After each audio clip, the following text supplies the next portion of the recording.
রায়ের স্কুলে সামার ভ্যাকেশনের বন্ধ দিয়ে দিয়েছে, আর আমরা এখন যাচ্ছি আমার বরের সাথে ও যেখানে থাকে সেই জায়গাতে।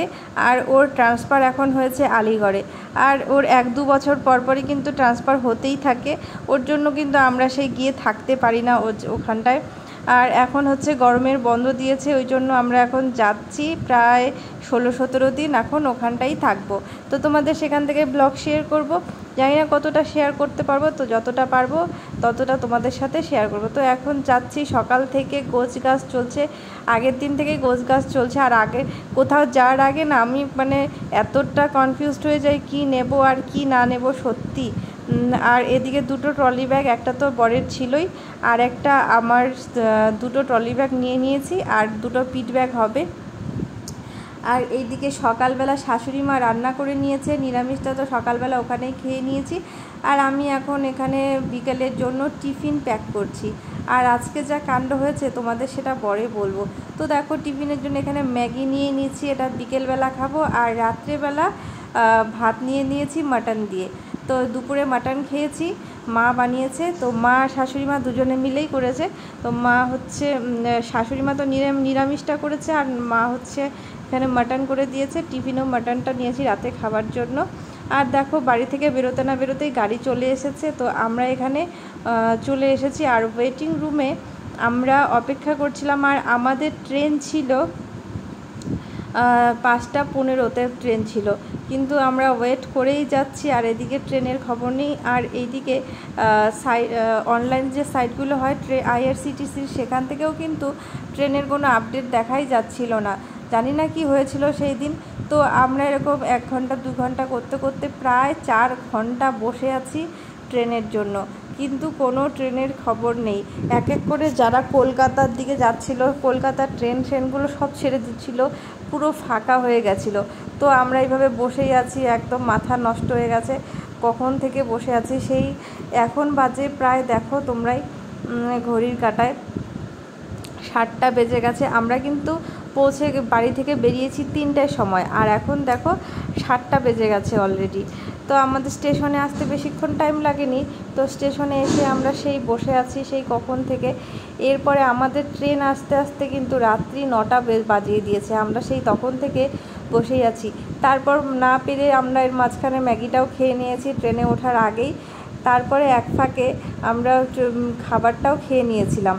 তো খেয়ে দিয়ে রাত্রেবেলা আমরা সেই ট্রেনে উঠতে উঠতে এই যে 10টা, তো এখন বাজে 10টা, আমরা ট্রেনে উঠে ঘুমিয়ে পড়েছি। আর খাওয়া দাওয়া কিন্তু আমরা ওয়েটিং রুমেই করে এসেছি, কারণ ওই এত রাত্রি হয়ে যাচ্ছিলো, খিদেও পেয়ে গেছিলো, ওই জন্য আর খাবার দাবার নিয়ে উঠিনি। তো এই দেখো এদিকে পরের দিন সকালবেলা রায় হচ্ছে ট্রেনে এখন ড্রয়িং করছে। আর ট্রেন এতটা লেট হওয়ার জন্য আমরা পরের দিন পৌঁছতে কিন্তু আমাদের সেই অনেকটাই রাত্রি হয়ে যাবে। ওর জন্য দেখো সকালবেলা আমরা একটু দেরিতেই উঠেছি ঘুম থেকে, উঠে এই যে ট্রেনে শুয়ে আছি। তো দেখো রায় কতক্ষণ ড্রয়িং করছিল, আবার মোবাইল দেখছিল। আবার এইদিকে দেখো দুপুরবেলা খাবার নিয়েছি ট্রেনের, এত খারাপ লাগছিল খাবারগুলো কি বলবো, রাতের জন্য খাবারই নিইনি। আর বাড়ি থেকে মুড়ি চানাচুর এইসব নিয়ে এসেছিলাম, পেঁয়াজ, তো এইসবই মেখে খাচ্ছি। এই দেখো আমি তো পুরো বোর হয়ে গেছি। এদিকে আমার আর শরীর ভাল লাগছিল না, মাঝখানে শরীরটা ভীষণই খারাপ হয়ে গেছিলো, খুব খারাপ লাগছিল। তো এইভাবে সারাটা দিন ট্রেনে থাকার পর ফাইনালি আমরা রাত্রি 11টার দিকে এই যে ট্রেন থেকে নামছি। দেখো আর নামতেই মনে হলো যেন জ্বলন্ত একদম আগুনের মধ্যে ঝাঁপ দিলাম, এতটা গরম। আর এসি থেকে বেরোলে তো এমনিতেও গরম লাগে, আর এখানটায় দেখো বেরিয়ে এত গরম লাগছে কি বলবো। আর রায়ের চুলটা ভাগ্যিস কাটিয়ে নিয়ে এসেছিলাম, নাহলে তো আরও অস্থির হয়ে যেত। তো চুলটা কেটে কিন্তু ভালোই মজা পাচ্ছে, যদিও একটু খারাপ লাগছে আমারই যে এত লম্বা চুলগুলো। যাই হোক, কোনো ব্যাপার না, চুলটা আবার বড় হবেই বয়সের সাথে সাথে। আর এখন খুবই কষ্ট হয় চুলগুলো নিয়ে, তো আমারও খুব কষ্ট হয় ওর চুল মেনটেন করা। আর ওর এখনও পড়াশোনা আরও অনেক কিছু থাকে, তো চুলগুলো নিজেও যত্ন করতে পারে না, ওর জন্য কেটে দিয়েছি। আর দেখো আমি একটা ট্রলি নিয়েছিলাম, আর ট্রলিগুলো এত ভারী, আর রায়ের একটা ট্রলিতে পুরো বয়ে ভর্তি, তো টানতে পারছিলাম না। তো ওইদিকে আমার বর টেনে টেনে নিয়ে যাচ্ছে। আর এইদিকে অফিস থেকে কিন্তু ওদের গাড়ি পাঠিয়ে দিয়েছে, এই দেখো আমাদের গাড়ি চলেও এসেছে।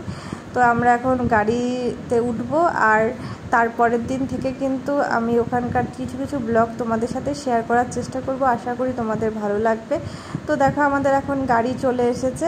তো এখন বাজে প্রায় রাত্রি 11:30 মতো। আর গিয়ে আমরা আর খাওয়া দাওয়া করিনি, কেননা ট্রেনে খেয়েছি, আর এত রাতে খাবারও সেরকম ইচ্ছে ছিল না। আর যার প্রচণ্ড গরম কি বলবো। তো চলো আজকের ব্লগটা এখানেই শেষ করছি। তোমাদের যদি ভালো লাগে অবশ্যই like, comment, share and subscribe করে দিও। তো চলো টাটা, এখন রুমে যাই, গিয়ে ফ্রেশ হয়ে নিই। তো কালকে থেকে নতুন ব্লগ আসছে তোমাদের জন্য।